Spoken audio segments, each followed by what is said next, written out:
മറ്റാരേക്കാളും അറിയുന്നവന് ഞാനാണ്. അവന് നൽകേണ്ട ഉത്തരവാദിത്തം എന്നെ ഏൽപ്പിച്ചു ഇസ്ലാം. ഞാനത് ചെയ്യണം, ഞാനത് ചെയ്തിരിക്കണം, ഞാനത് ചെയ്തുകൊണ്ട് മാത്രമേ ദിവസങ്ങൾ മുന്നോട്ട് കൊണ്ടുപോകാൻ പാടുള്ളൂ. ഇങ്ങനെയാണ് ഇസ്ലാം ആ രംഗത്തെ പ്രശ്നം പരിഹരിക്കുന്നത്. അവിടെയും സമത്വമല്ല ഇസ്ലാമിൻ്റെത്, മറിച്ച് നീതിയാണ്, ധർമ്മമാണ്, സത്യമാണ് ഇസ്ലാം മുന്നോട്ട് വെക്കുന്നത്.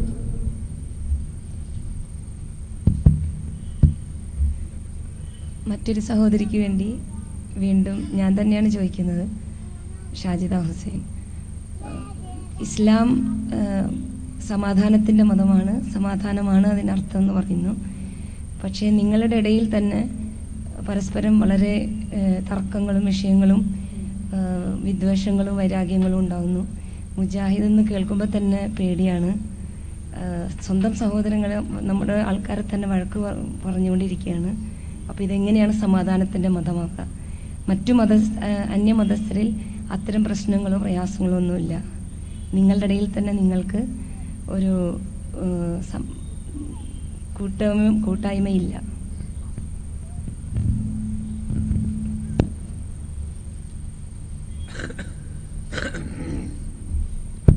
ഇസ്ലാം സമാധാനത്തിന്റെ മതമാണെങ്കിൽ പിന്നെന്താ നിങ്ങളുടെ ഇടയിൽ തർക്കമുണ്ടാകണത് എന്നാണ് ചോദ്യം. ഇസ്ലാം സമാധാനത്തിന്റെ മതമാണ് എന്ന് പറയുമ്പോൾ അതിൻ്റെ അർത്ഥം മുസ്ലിങ്ങളെല്ലാവരും സമാധാനത്തിന്റെ ആൾക്കാരാണ് എന്നല്ല. ഇസ്ലാം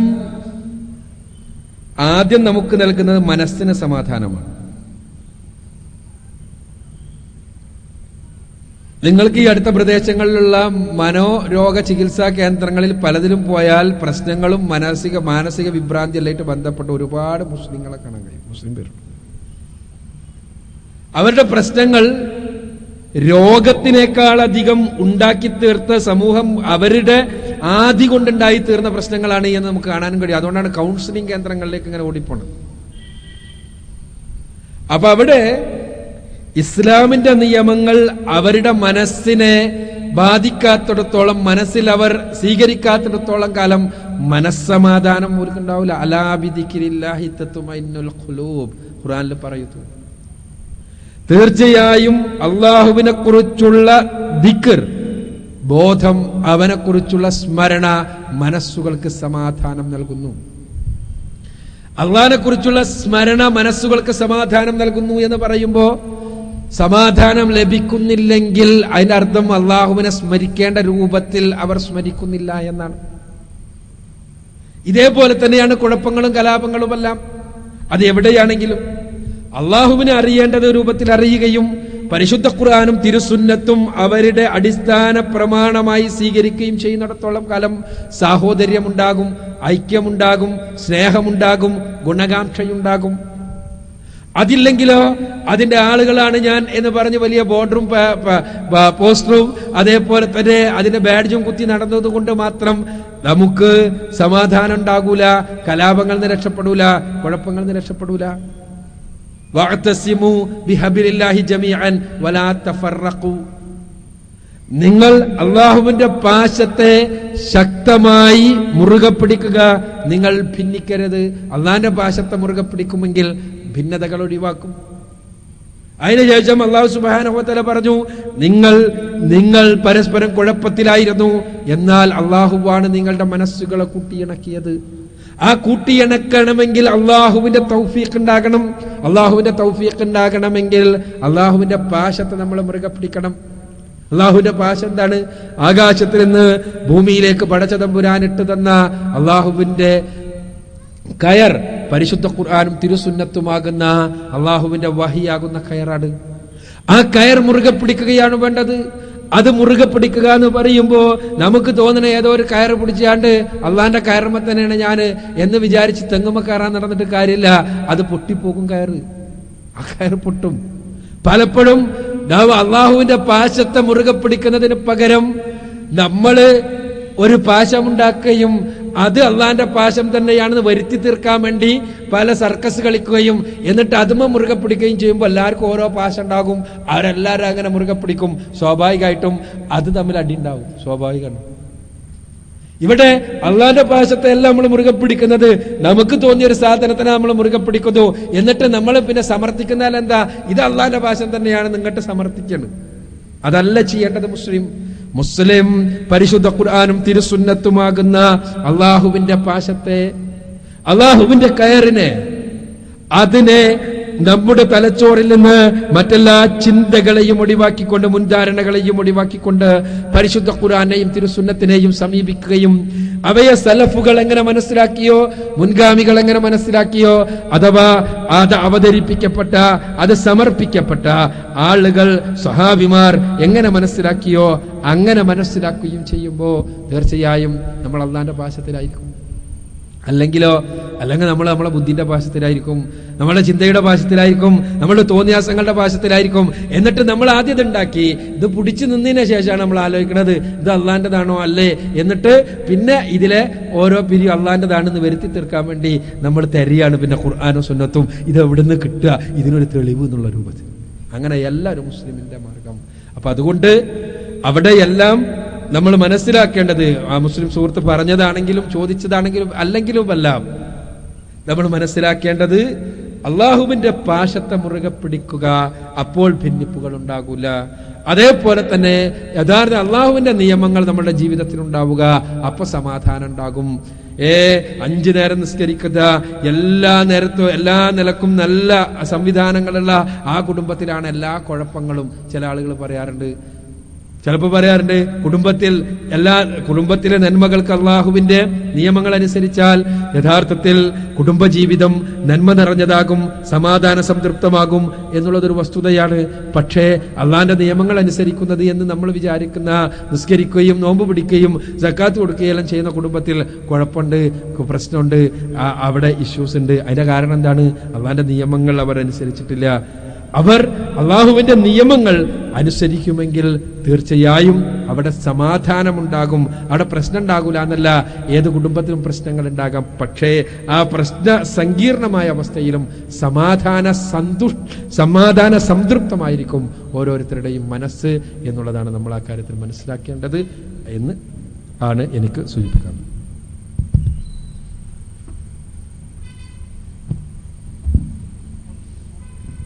അസ്സലാമു അലൈക്കും.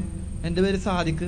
എനിക്ക് ചോദിക്കാനുള്ളതെന്ന് വെച്ചാൽ, ഒരു മുസ്ലിം ആയി കഴിഞ്ഞാൽ അയാൾക്ക് ഇസ്ലാമിൽ ഒരുപാട് ആനുകൂല്യങ്ങൾ, അതായത് സക്കാത്ത് അയാൾക്ക് അനുവദിക്കപ്പെടുന്നു, അങ്ങനെ ഒരുപാട് കാര്യങ്ങൾ. പക്ഷേ ഒരു അമുസ്ലിം ആയി കഴിഞ്ഞാൽ അയാൾക്ക് അനന്തരാവകാശ സ്വത്ത് വരെ തടയപ്പെടുന്നു എന്ന് കേൾക്കുന്നുണ്ട്. അതിനെക്കുറിച്ചൊന്ന് പറഞ്ഞാൽ കുഴപ്പമില്ല.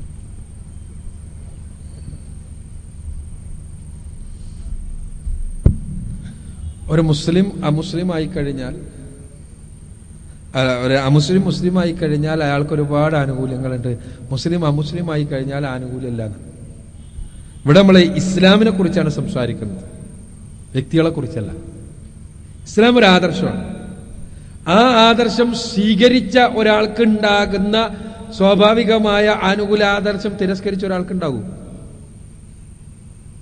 ഇന്ത്യക്കാർക്ക് ഒരുപാട് ഗുണങ്ങളുണ്ട്, എന്താ പാകിസ്ഥാനികൾക്കൊന്നും കൊടുക്കാത്ത നമ്മള് എന്ന് ചോദിക്കുന്നത് പോലെയാണിത്. ഒരാൾ ഇന്ത്യക്കാരൻ എന്നുള്ള നിലക്ക് അയാൾ അനുഭവിക്കുന്ന, അയാൾ ഇന്ത്യന്റെ പൗരൻ എന്നുള്ള നിലക്ക് അയാൾ അനുഭവിക്കുന്ന അവകാശങ്ങൾക്ക് ഇന്ത്യന്റെ പൗരനല്ലാത്ത ഒരാൾക്ക് ഉണ്ടാവില്ല, സ്വാഭാവികമാണ്. ഒരാൾ മുസ്ലിമായി കഴിയുമ്പോൾ അയാൾക്ക് മുസ്ലിം സമൂഹത്തിൽ അംഗത്വം ഉണ്ടാകും. ആ മുസ്ലിം സമൂഹത്തിൽ അംഗത്വത്തിൻ്റെതായ നന്മകൾ ഉണ്ടാകും. പക്ഷെ അപ്പോഴും നിങ്ങൾ പറഞ്ഞ പ്രശ്നം അയാൾക്കുണ്ട്. അനന്തരാവകാശ സ്വത്ത് അയാൾക്ക് കിട്ടൂല. അയാൾക്കും ഒരു മുസ്ലിം ആയി കഴിയുന്ന ഒരാൾക്ക് അയാളുടെ മാതാപിതാക്കളുടെ അനന്തരാവകാശ സ്വത്തിൽ അവകാശമില്ല ഇസ്ലാമിക രാഷ്ട്രത്തിൽ. അപ്പോ ഇതേപോലെ തന്നെ ഒരാൾ ഇസ്ലാമിൽ നിന്ന് പുറത്തുപോയി, അയാൾ സ്വാഭാവികമായും ഇസ്ലാമിക സമൂഹത്തിൽ നിന്ന് പുറത്താണ് പോയിട്ടുള്ളത്. അപ്പൊ ഇസ്ലാമിക സമൂഹത്തിന്റെ നന്മകൾ ഒന്നും അയാൾക്ക് കിട്ടൂല. സ്വാഭാവികമല്ലേ? അത് സ്വാഭാവികല്ലേ? അത് അല്ലാതെ അവിടെ എന്തുകൊണ്ട് അങ്ങനെയെന്ന് ചോദിച്ചാൽ അതൊരു സ്വാഭാവികമാണല്ലോ. ഇപ്പോ ഞാൻ വീട്ടിൽ കിടന്നുറങ്ങുമ്പോ എനിക്ക് ഫാൻ ഉണ്ട്, ഞാൻ തെങ്ങിന്റെ ഹോട്ടലിൽ കിടന്നുറങ്ങുമ്പോ എനിക്ക് ഫാൻ ഉണ്ടാകണമെന്ന് പറഞ്ഞിട്ട് കാര്യമില്ല, അല്ലേ? വീട്ടിന്റെ ഉള്ളിൽ കിടന്നുറങ്ങുമ്പോൾ കിട്ടുന്ന, എന്റെ വീടാകുമ്പോൾ ഉണ്ടാകുന്ന എന്റെ സൗകര്യങ്ങൾ സ്വാഭാവികമായും ഞാൻ റോട്ടിൽ കിടന്നുറങ്ങുമ്പോൾ ഉണ്ടാവില്ല. ഇസ്ലാമിക സമൂഹത്തിൽ അംഗമാകുമ്പോൾ ഒരാൾക്ക് ഉണ്ടാകുന്ന ആ സാമൂഹികമായ നന്മകൾ ഒരിക്കലും ഇസ്ലാമിക സമൂഹത്തിന് പുറത്തുള്ള ഒരാൾക്ക് ഉണ്ടാവില്ല. അയാൾ സമൂഹത്തിൽ നിന്ന് പുറത്ത് പോയ ആളാണെങ്കിലും പുറത്ത് ഓൾറെഡി ഉള്ള ആളാണെങ്കിലും എല്ലാം അങ്ങനെ തന്നെയാണ്. പക്ഷെ അനന്തരാവകാശ സ്വത്തിന്റെ നിയമം രണ്ടു കൂട്ടർക്കും ഒരേപോലെയാണ് ഇസ്ലാമിൽ എന്ന് മനസ്സിലാക്കുക.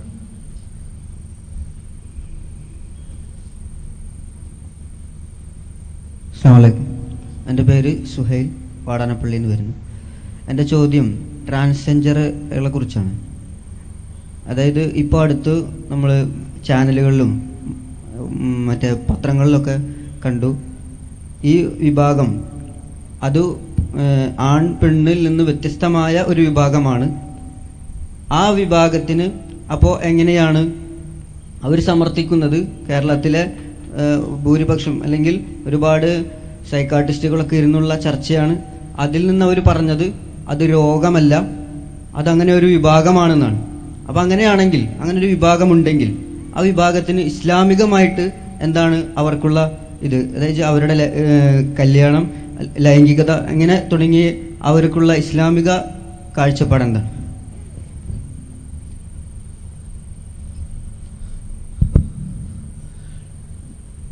ട്രാൻസ്ജെൻഡർ അല്ലെങ്കിൽ ട്രാൻസെക്ഷൽ എന്ന് പറയുന്ന, നമ്മൾ നപുംസകം എന്ന് പറയുന്ന ആളുകളുടെ ഇസ്ലാമികമായ വിധിയാണ് സുഹൃത്തിന്റെ ചോദ്യം.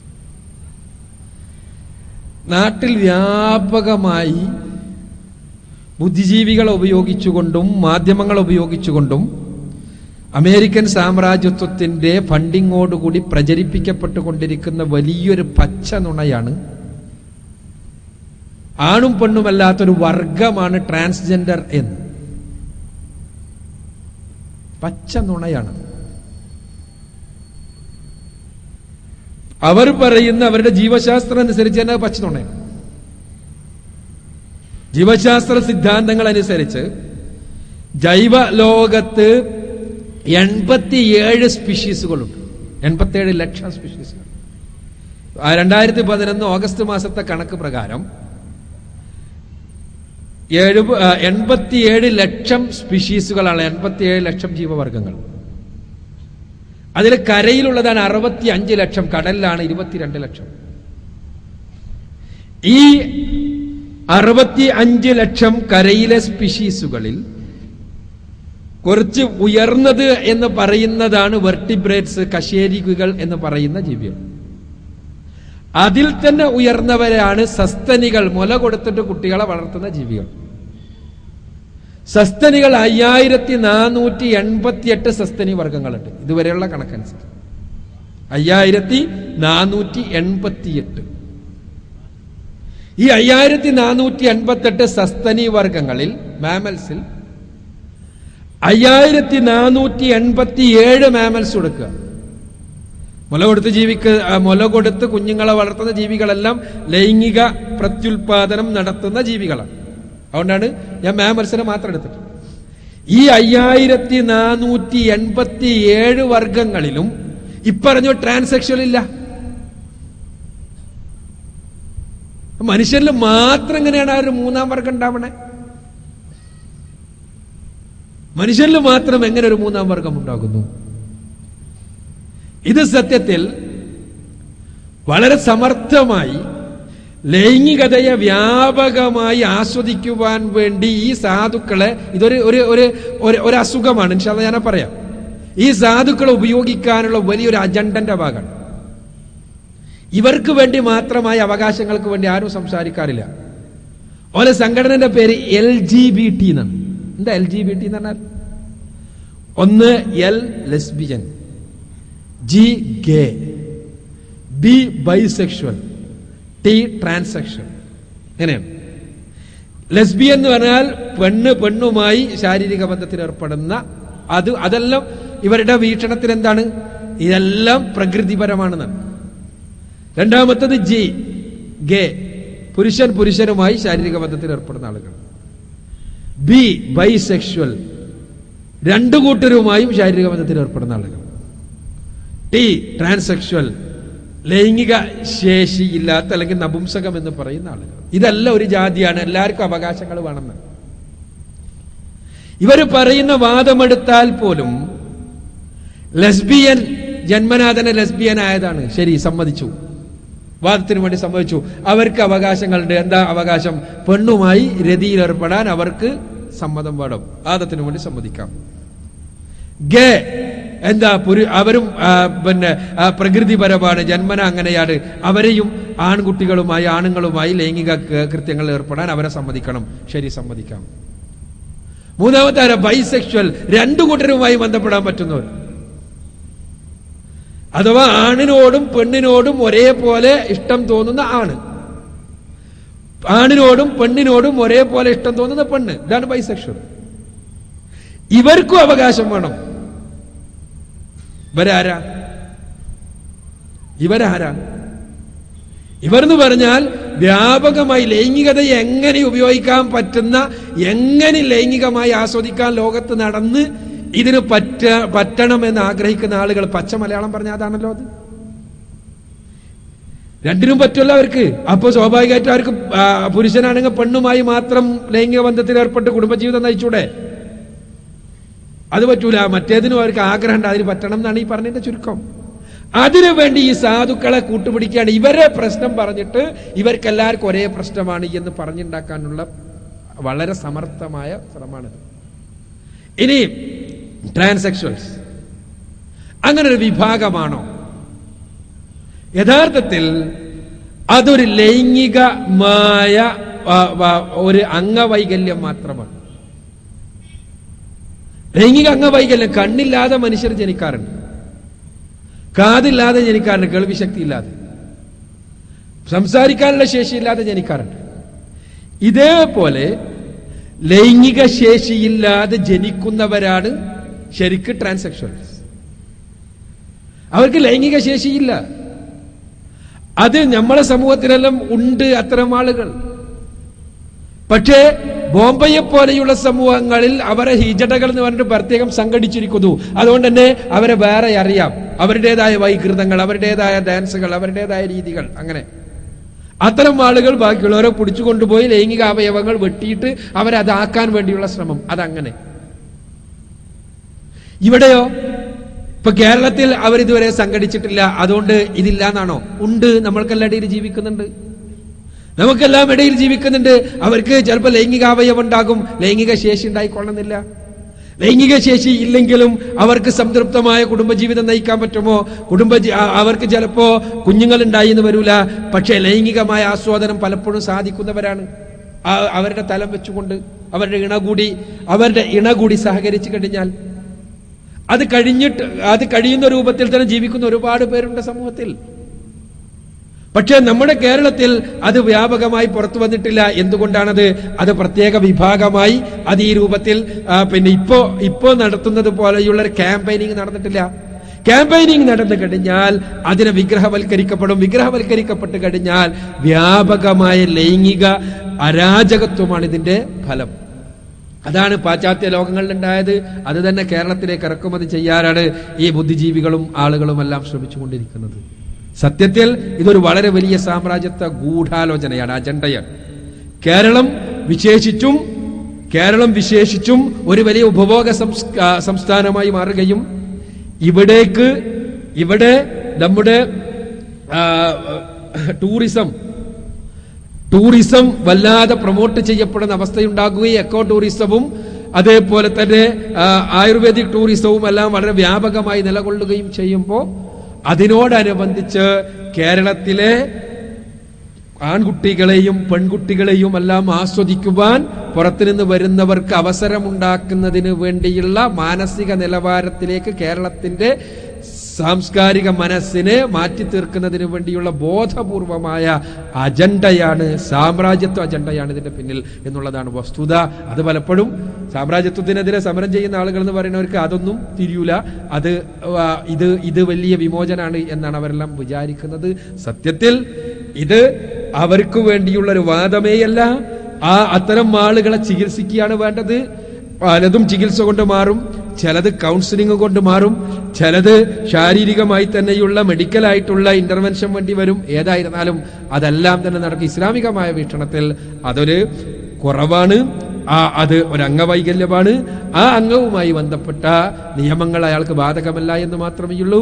കൈയില്ലാത്ത ഒരാൾക്ക് ഒതുകൊടുക്കുമ്പോൾ കൈ കഴുകേണ്ടതില്ലാത്തതുപോലെ ലൈംഗികാവയവവുമായി ബന്ധപ്പെട്ട ലൈംഗിക ശേഷി ഇല്ലാത്ത ആളുകൾക്ക് ലൈംഗികതയുമായി ബന്ധപ്പെട്ട ഇസ്ലാമിക നിയമങ്ങൾ അവർക്ക് ബാധകമല്ല എന്ന് മാത്രമേ ഉള്ളൂ എന്ന് മനസ്സിലാക്കുക.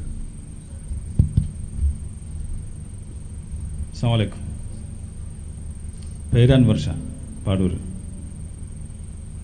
മതവും മനുഷ്യനും എന്നുള്ള വിഷയം ചർച്ച ചെയ്യാൻ പറ്റിയ ഒരു സ്ഥലം അത് പെരുങ്ങോട്ടുകര.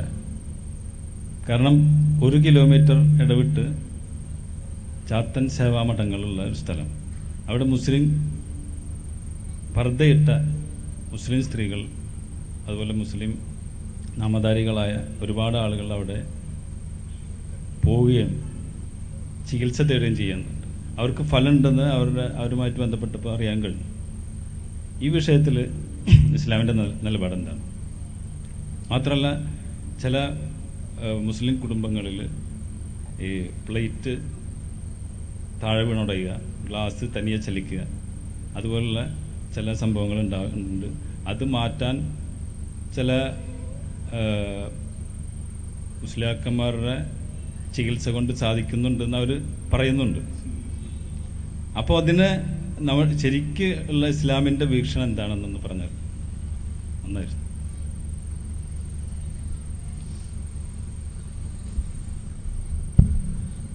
ചാത്തൻ സേവാ മഠങ്ങളിലാണെങ്കിലും എവിടെയാണെങ്കിലും ഒരു മുസ്ലിമിന് പോകാൻ പാടില്ല എന്നുള്ളതാണ് ഇസ്ലാമിൻ്റെ വീക്ഷണം.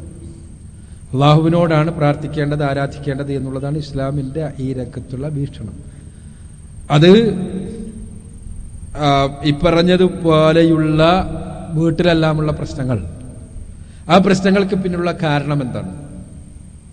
ആ കാരണങ്ങൾ പലപ്പോഴും അന്വേഷിച്ചാൽ നമുക്ക് കണ്ടെത്താൻ കഴിയുക അതിനെല്ലാമുള്ള ഭൗതികമായ കാരണങ്ങൾ ഉണ്ടാകും. പലതും നമ്മൾ പിശാചാണ്, ചാത്തനാണ് എന്നെല്ലാം കരുതുന്ന കാര്യങ്ങൾ കൃത്യമായി മനഃശാസ്ത്ര വിശ്ലേഷണം നടത്തിയാൽ, വിശകലനം നടത്തിയാൽ ഏതെങ്കിലും രൂപത്തിലുള്ള മനോവൈകല്യങ്ങൾക്ക് അടിമപ്പെട്ട ആളുകൾ വീടുകളിൽ ഉണ്ടാവുകയും അവർ പോലും അറിയാതെ അവർ ചെയ്യുന്ന പ്രവർത്തനങ്ങളാണ് അവ എന്നാണ് പഠനങ്ങൾ വ്യക്തമാക്കുന്നത്. അതിനാണ് ചികിത്സ എന്ന് പറഞ്ഞുകൊണ്ട് ഇങ്ങനത്തെ സ്ഥലങ്ങളിലേക്ക് പോകുന്നത്. ഇതിനർത്ഥം പിശാചില്ല എന്നോ അതിന്റെ പ്രവർത്തനങ്ങളില്ല എന്നൊന്നുമല്ല. പക്ഷേ പിശാചിൻ്റേത് എന്നും ജിന്നിൻ്റേത് എന്നും ചാത്തൻ്റേത് എന്നുമെല്ലാം പറഞ്ഞുകൊണ്ട് സമൂഹത്തിൽ വ്യാപകമായി പ്രചരിപ്പിക്കപ്പെടുന്ന പല കാര്യങ്ങളും, നല്ലൊരു ശതമാനം അങ്ങനെ തന്നെ പറയട്ടെ, പലതും മനോവൈകല്യത്തിന്റെ ഉടമസ്ഥന്മാരായ ആളുകളിൽ നിന്നുണ്ടാകുന്നതാണ് എന്നുള്ളതാണ് വസ്തുത. ഇപ്പൊ ഇവിടെ ചാത്തനും ചാത്തന്റെ സ്ഥലങ്ങളും ചാത്തനുമായി ബന്ധപ്പെട്ട കാര്യങ്ങളുമെല്ലാം നിലനിൽക്കുന്ന ഒരു പ്രദേശത്ത് കുട്ടിയുടെ വളർച്ചയുടെ പ്രാഥമിക ഘട്ടം മുതൽക്ക് തന്നെ ഇത്തരം കഥകൾ കേട്ടു വളർന്ന കുട്ടിയുടെ തലച്ചോറിൽ തന്നെ ഇത്തരം കഥകൾ നൽകുന്ന ചിത്രത്തിന്റെ അടിസ്ഥാനത്തിലുള്ള വ്യക്തിത്വം രൂപപ്പെടുകയും ആ വ്യക്തിത്വത്തിന് മാനസികമായ പ്രശ്നങ്ങൾ ഉണ്ടാകുമ്പോൾ, മാനസികമായ ഒരു പ്രയാസങ്ങൾ ഉണ്ടാകുമ്പോൾ അതിനുള്ള പ്രതികരണമായി അവരുടെ മനോവൈകല്യത്തിന്റെ ഭാഗമായി ഉണ്ടാകുന്നതാണ് ഇത്തരം കാര്യങ്ങളിൽ പലതും. പഠനങ്ങൾ വളരെ കൃത്യമായി വ്യക്തമാക്കിയിട്ടില്ല. അപ്പൊ ഞങ്ങൾക്കെല്ലാം തന്നെ, നമ്മളെല്ലാം ചെറുപ്പ കാലഘട്ടങ്ങളിൽ തന്നെ നമ്മുടെ എല്ലാം തറവാടുകളിലുള്ള ഇത്തരം പല പ്രശ്നങ്ങളും നേർക്ക് നേരെ തന്നെ കൈകാര്യം ചെയ്യുവാൻ എൻ്റെ പിതാവിനെ പോലുള്ള ആളുകൾക്ക് അവസരം ഉണ്ടായപ്പോൾ ഞാൻ ചോദ്യം വന്നുകൊണ്ടാണ് ഞാൻ പറയുന്നത്, അതിൽ പലതും ഈ മനോവൈകല്യത്തിന്റെ ഫലമായിരുന്നു എന്നാണ് മനസ്സിലാക്കാൻ കഴിഞ്ഞത്. അപ്പോൾ അതിനെല്ലാം വേണ്ടത് യഥാരൂപത്തിലുള്ള ചികിത്സയാണ്. ആ ചികിത്സ എന്ന് പറയുമ്പോൾ യഥാരൂപത്തിൽ ഇന്ന് അത്തരം പ്രശ്നങ്ങളുടെ മാനശാസ്ത്രപരമായ കാരണങ്ങൾ പഠിച്ച് ചികിത്സിക്കാൻ കഴിയുന്ന ഒരുപാട് വിശ്വകരന്മാരുണ്ട്. അങ്ങനെ തന്നെയുള്ള പഠനങ്ങളുണ്ട്. ആ ചികിത്സ നടക്കുമ്പോൾ തന്നെ ഇസ്ലാമികമായി എന്തെങ്കിലും പൈശാചികമായ പ്രയാസങ്ങൾ ഉണ്ടെങ്കിൽ റസൂലുള്ളാഹി സ്വല്ലല്ലാഹു അലൈഹി വസല്ലമ പഠിപ്പിച്ച പ്രാർത്ഥനകളും പഠിപ്പിച്ച കാര്യങ്ങളും ചെയ്തുകൊണ്ട് ആ കാര്യങ്ങൾ നമ്മൾ ചെയ്യുകയും അതോടൊപ്പം തന്നെ ചികിത്സിക്കുകയുമാണ് ഇത്തരം പ്രശ്നങ്ങൾക്ക് വേണ്ടത് എന്നുള്ളതാണ് ആ രംഗത്ത് നമ്മൾ മനസ്സിലാക്കേണ്ടത്.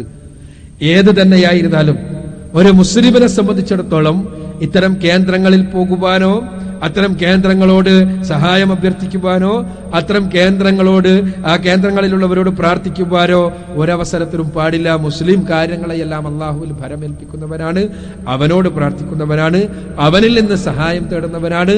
പ്രശ്നങ്ങൾ ഉണ്ടെങ്കിൽ ആ പ്രശ്നങ്ങളെ പടച്ചതമ്പുരാന്റെ പരിഹാരം മാത്രം ആവശ്യപ്പെടുകയും ആ പടച്ചതമ്പുരാനിൽ കാര്യങ്ങൾ ഭരമേൽപ്പിച്ചുകൊണ്ട് മുന്നോട്ട് പോവുകയും ചെയ്യുന്നവരാണ് മുസ്ലിം എന്ന് നമ്മൾ മനസ്സിലാക്കുക. അസ്സലാമു അലൈക്കും. എൻ്റെ പേര് ഹനീസ്. ഇസ്ലാമിൽ സ്വർണം ഹറാമാക്കിയിട്ടുണ്ട് പുരുഷന്മാർക്ക്. അതെന്തുകൊണ്ടെന്ന് വിശദീകരിക്കാമോ?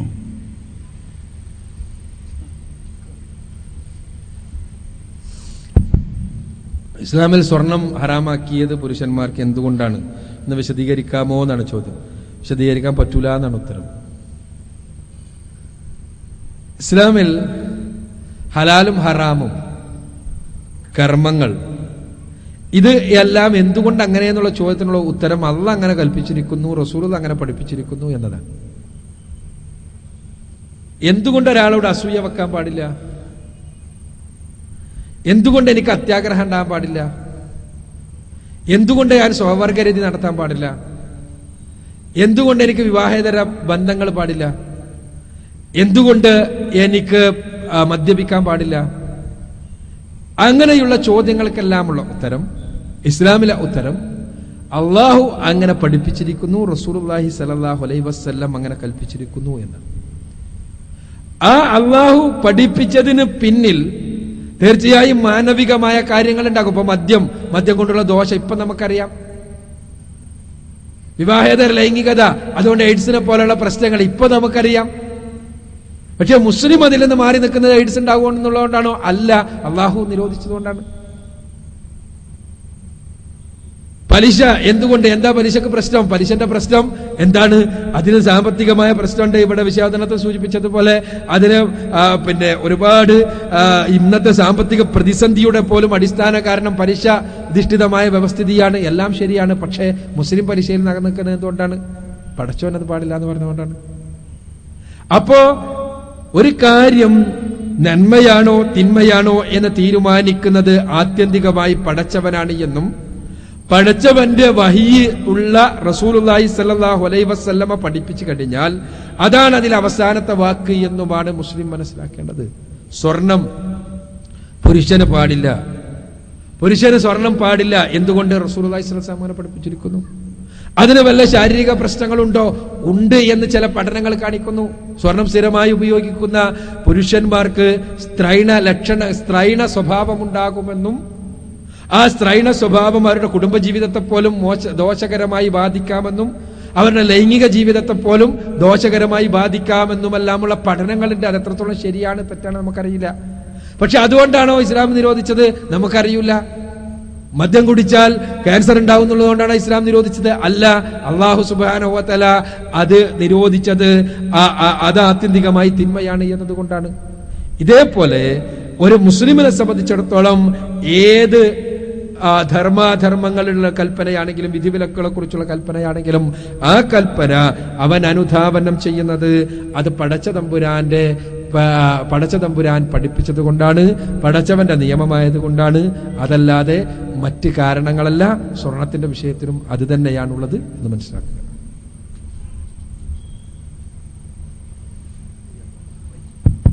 അസ്സലാമു അലൈക്കും. ഇവര് ഫൈസൽ. വിധിയുമായി ബന്ധപ്പെട്ടൊരു ചോദ്യമാണ്. അതായത് ഒരു ഗുണമായാലും ദോഷമായാലും സംഭവിച്ചത് ദൈവത്തിൻ്റെ വിധിയാണ് അല്ലെങ്കിൽ അള്ളാഹുവിൻ്റെ വിധിയാണ് എന്ന് സാധാരണ പറഞ്ഞ് കേൾക്കാറുണ്ട്. എന്നാൽ ഇപ്പോൾ ഉദാഹരണത്തിന് ഒരാൾ സൂയിസൈഡ് ചെയ്തത് അത് അള്ളാഹുവിൻ്റെ വിധിയാണോ അതോ അള്ളാഹുവിൻ്റെ വിധിയല്ലേ? അല്ലെങ്കിൽ അള്ളാഹുവിൻ്റെ വിധിയാണെങ്കിൽ അദ്ദേഹം അവിടെ വരണം, അത് കെട്ടിത്തൂങ്ങിയതാണെങ്കിൽ അദ്ദേഹം അവിടെ അതിന് തയ്യാറായി വരണം, അദ്ദേഹം തൂങ്ങണം, അത് അദ്ദേഹത്തിൻ്റെ ധർമ്മമായിട്ട് വരില്ലേ? അതായത് എന്താണ് വിധി എന്ന് പറഞ്ഞാൽ?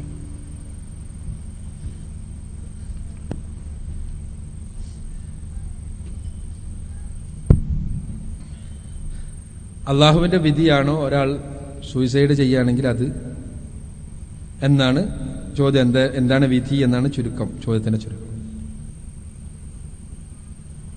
അപ്പൊ ഞാൻ ഈ സംസാരിക്കണം എന്നുള്ളത് അള്ളാന്റെ വിധിയാണോ? ആണ്. എന്നാൽ ഞാൻ സംസാരിക്കാതെ അവിടെ ഇരിക്കുകയാണെങ്കിലോ? ഇരിക്കണം എന്നുള്ളതും അള്ളാന്റെ വിധിയാണ്. ഇവിടെ വിധിയെ സംബന്ധിച്ചിടത്തോളം നമ്മൾ ഒരുപാട് ധാരണപ്പിശകുകളിലാണ്. ആ ധാരണപ്പിശക് മാറുമോ? ഒറ്റ മാറൂല. എന്താ കാരണം? നമ്മൾ ശ്രമിക്കുന്നത്, നമ്മൾ കൃത്യമായിട്ട് മനസ്സിലാക്കുക, നമ്മൾ ശ്രമിക്കുന്നത് അള്ളാഹുവിന്റെ അറിവിനെ നമ്മുടെ തലച്ചോറിൽ വെച്ച് അപഗ്രഥിക്കാനാണ്.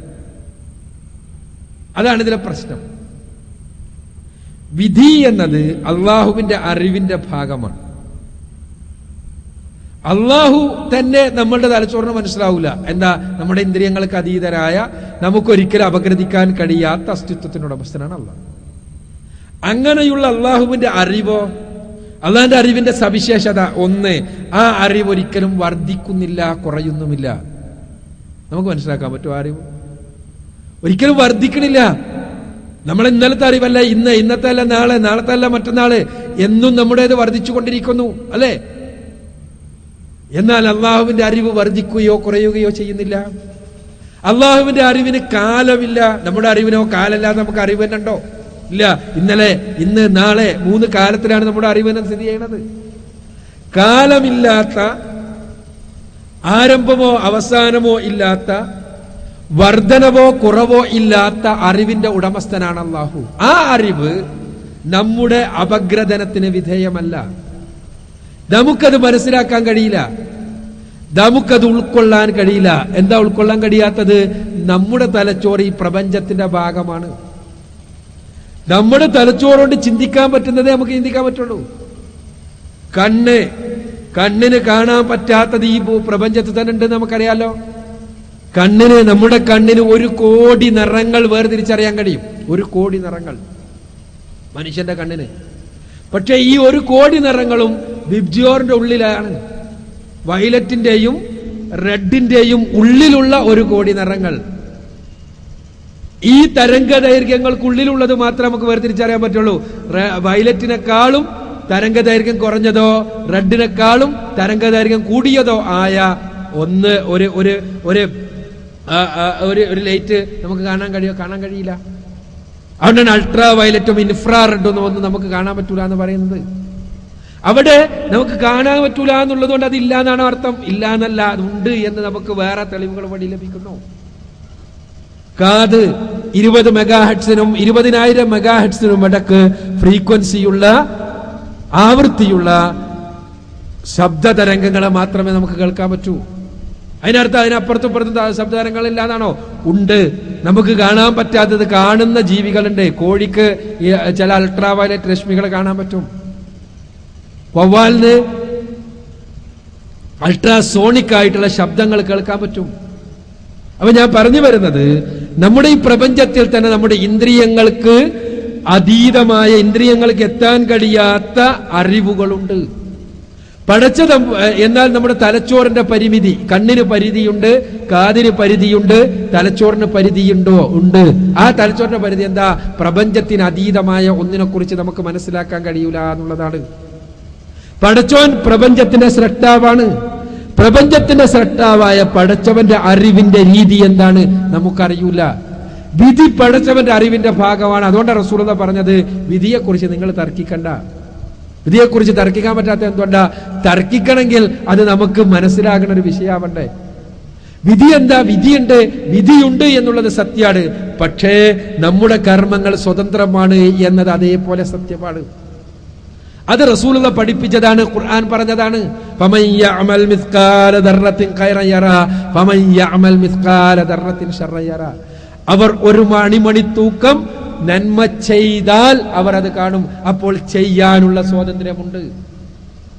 1 അണുമണി തൂക്കം തിന്മ ചെയ്താൽ അതവൻ കാണും. ചെയ്യാനുള്ള സ്വാതന്ത്ര്യമുണ്ട്. അപ്പൊ ചെയ്യാനുള്ള നമ്മുടെ സ്വാതന്ത്ര്യം വസ്തുതയാണ്. ആ വസ്തുത നമുക്ക് അനുഭവമുള്ളതാണ്. അതോടൊപ്പം തന്നെ പ്രമാണങ്ങൾ പഠിപ്പിക്കുന്നവയുമാണ്. അതുകൊണ്ട് ആ സ്വാതന്ത്ര്യമാണ് നിങ്ങൾ പറഞ്ഞത്. ആത്മഹത്യ ചെയ്യുന്ന ഒരാൾ അയാളുടെ പടച്ച തമ്പുരാന്റെ അറിവിൽ ഖദറിൽ ഇത് ഉണ്ട് എന്നത് സത്യമാണ്. പക്ഷെ അത് എങ്ങനെയാണ്? അത് നേരത്തെ തന്നെ ഉണ്ടോ എന്നല്ലാണ് ചിലർ ചോദിക്കുക. നേരത്തെ എന്നുള്ള പദം പോലും നമ്മളതാണ്. പടച്ചോന്റെ അറിവിന് നേരത്തെ, ശേഷം, പിന്നെ എന്നതൊന്നുമില്ല. പടച്ചോന്റെ അറിവ് എന്നും സമ്പൂർണമാണ്. അപ്പോ ഈ ഖദർ എന്നാൽ അതുണ്ട്. പക്ഷേ അയാൾ ആത്മഹത്യ ചെയ്യുന്നത് അയാളുടെ ബോധത്തോടു കൂടിയാണ്. അയാൾ കയറെടുത്തിട്ടാണ്, അയാൾ പോയിട്ടാണ്, അയാൾ തൂങ്ങിയിട്ടാണ് അയാൾ മരിക്കുന്നത്. അതുകൊണ്ട് തന്നെ അയാളുടെ ചെയ്തിയാണത്. അതിനയാൾ ശിക്ഷിക്കപ്പെടുക തന്നെ ചെയ്യും. ഇതേപോലെ തന്നെ ഏത് കാര്യമാണെങ്കിലും, ഏത് തിന്മയാണെങ്കിലും, ഏത് നന്മയാണെങ്കിലും ഈ കാര്യമാണ് ഖദറുമായി ബന്ധപ്പെട്ട് നമ്മൾ മനസ്സിലാക്കേണ്ടത്. സഹോദരങ്ങളെ, പെരിങ്ങോട്ടുകരയിലെ ജനങ്ങൾക്ക് വേണ്ടി മതവും മനുഷ്യനും എന്ന വിഷയമാണ് നമ്മൾ ഇതുവരെ ചർച്ച ചെയ്തുകൊണ്ടിരുന്നത്. ഈ വിഷയം ഇവിടെ വന്നുകൊണ്ട് ചർച്ച ചെയ്യുവാൻ നിച്ച് ഓഫ് ട്രൂത്തിന്റെ പ്രവർത്തകരെ പ്രേരിപ്പിക്കുന്നത് ഇവിടെ വിഷയാവതരണത്തിൽ പറഞ്ഞ അടിസ്ഥാനപരമായ ചില കാര്യങ്ങളാണ്. അത് മറ്റൊന്നുമല്ല, നമ്മുടെ എല്ലാവരുടെയും ജീവിതത്തിന് ഒരു അന്ത്യമുണ്ട് എന്നുള്ളത് നമ്മളെല്ലാവരും അംഗീകരിക്കുന്ന യാഥാർത്ഥ്യമാണ്. മരണം വസ്തുതയാണ്. മരണം വസ്തുതയാണ്, ആർക്കും സംശയമില്ല. എന്ന് നമുക്ക് ആർക്കും അറിയില്ല. ആ മരണത്തിന് ശേഷം എന്ത് അഭിപ്രായ വ്യത്യാസങ്ങളുണ്ട്. മരണത്തിന് ശേഷം ഒന്നുമില്ല എന്ന് കരുതുന്നവരുണ്ട്.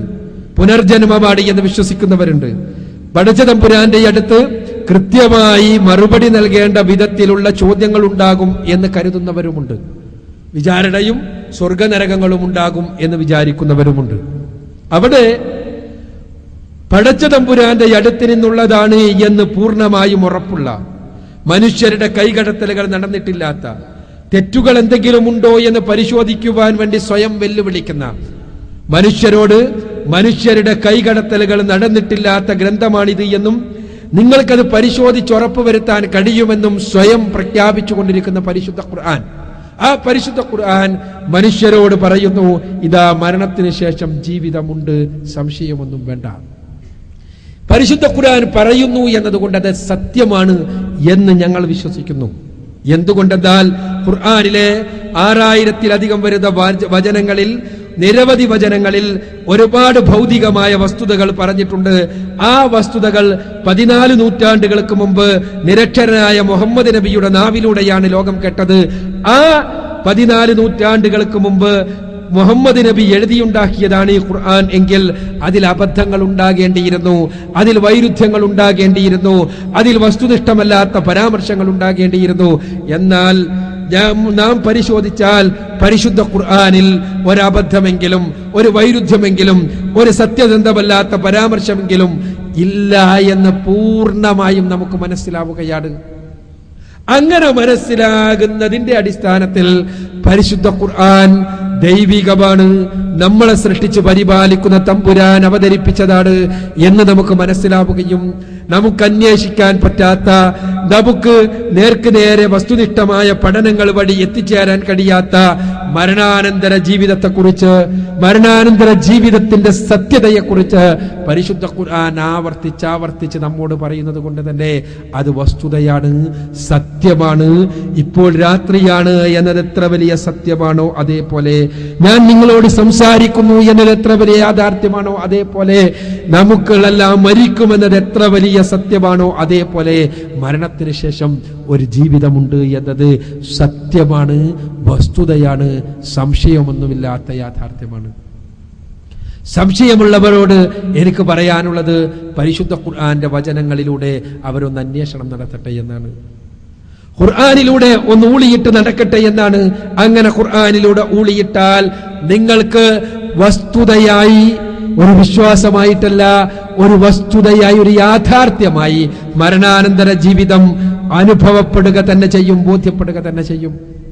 ആ മരണാനന്തര ജീവിതം അത് വസ്തുതയാണ് എന്ന് ഖുർആന്റെ അടിസ്ഥാനത്തിൽ ബോധ്യപ്പെട്ടതുകൊണ്ട് ആ മരണാനന്തര ജീവിതത്തിലെ രക്ഷയുടെ മാർഗത്തെക്കുറിച്ച് പരിശുദ്ധ ഖുർആൻ പറഞ്ഞു തരുന്നത് കൊണ്ട്, ആ മരണാനന്തര ജീവിതത്തിൽ ശിക്ഷിക്കപ്പെടാൻ സാധ്യതയുള്ള കാര്യങ്ങളെക്കുറിച്ച് ഖുർആൻ വ്യക്തമായും പരാമർശിക്കുന്നത് കൊണ്ട് ഈ പെരുങ്ങോട്ടുകരയിലെ ഞങ്ങളുടെ സഹോദരന്മാരുടെ ഇടയിലേക്ക് ഇറങ്ങി വന്നുകൊണ്ട് മരണാനന്തര ജീവിതത്തിലെ രക്ഷയുടെ മാർഗം, പരിശുദ്ധ ഖുർആൻ മുന്നോട്ട് വെക്കുന്ന മാർഗം, സട്ടാവിനെ മാത്രം ആരാധിക്കുകയും അവന്റെ വിധിവിലക്കുകൾ അനുസരിച്ചുകൊണ്ട് ജീവിക്കുകയും ചെയ്യണമെന്ന മാർഗം നിങ്ങളുടെ മുന്നിൽ തുറന്നു വെക്കാൻ, ആ മാർഗത്തെക്കുറിച്ച് നിങ്ങൾക്ക് പറഞ്ഞു തരാൻ, മരണാനന്തര ജീവിതത്തിലെ രക്ഷയുടെ മാർഗം ലോകത്തിന് മുന്നിൽ പഠിപ്പിക്കുന്ന പരിശുദ്ധ ഖുർആനും തിരുസുന്നത്തുമാകുന്ന ദൈവിക പ്രമാണങ്ങളെ നിങ്ങൾക്ക് പരിചയപ്പെടുത്തുവാൻ അതിനുവേണ്ടി സംഘടിപ്പിക്കപ്പെട്ടതാണ് ഈ പ്രോഗ്രാം.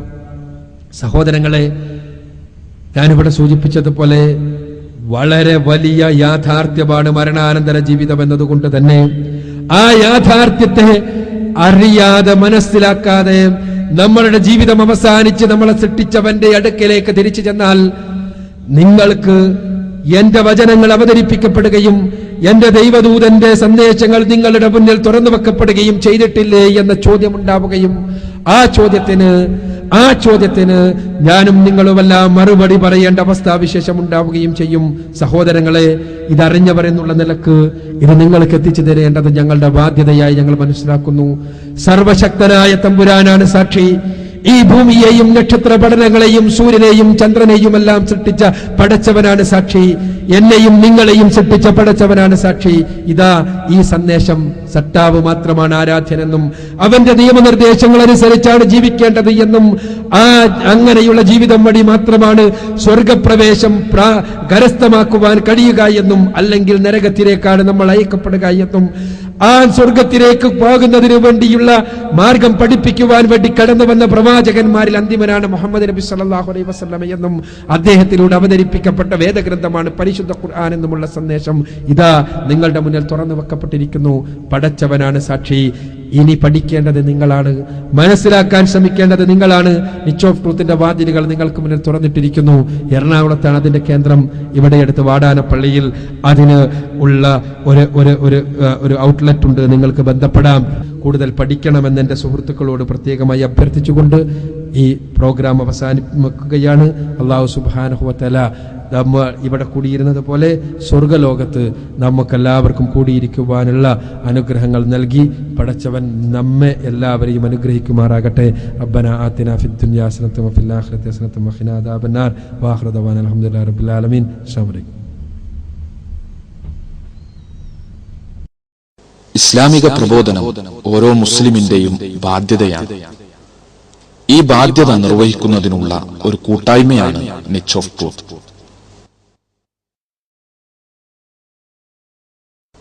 നിച്ച് ഓഫ് ട്രൂത്ത് പ്രവർത്തനങ്ങൾ, ചോദ്യോത്തരത്തോടു കൂടിയ പൊതുപ്രഭാഷണങ്ങൾ, മതനേതാക്കളുമായി സ്നേഹസംവാദങ്ങൾ, സൗജന്യ ഇസ്ലാം കറസ്പോണ്ടൻസ് കോഴ്സ്, ഇസ്ലാമിനെ പരിചയപ്പെടുത്തുന്ന ലഘുലേഖകളും പുസ്തകങ്ങളും.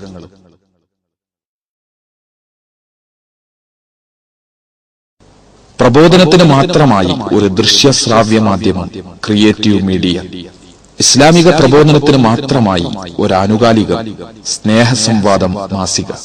ഇസ്ലാമിനെ കുറിച്ച് സത്യസന്ധവും ശാസ്ത്രീയവുമായ അറിവ് നൽകുന്ന ഇന്റർനെറ്റ് സൈറ്റ്. ലോകപ്രശസ്ത ഇസ്ലാമിക പ്രബോധകരുടെ കാസറ്റുകളുള്ള ലൈബ്രറി.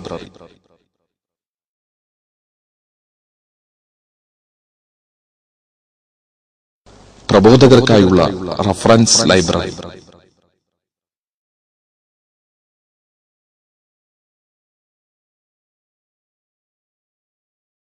പ്രബോധന പരിശീലന ക്യാമ്പുകൾ, ദഅവ വർക്ക്ഷോപ്പുകൾ.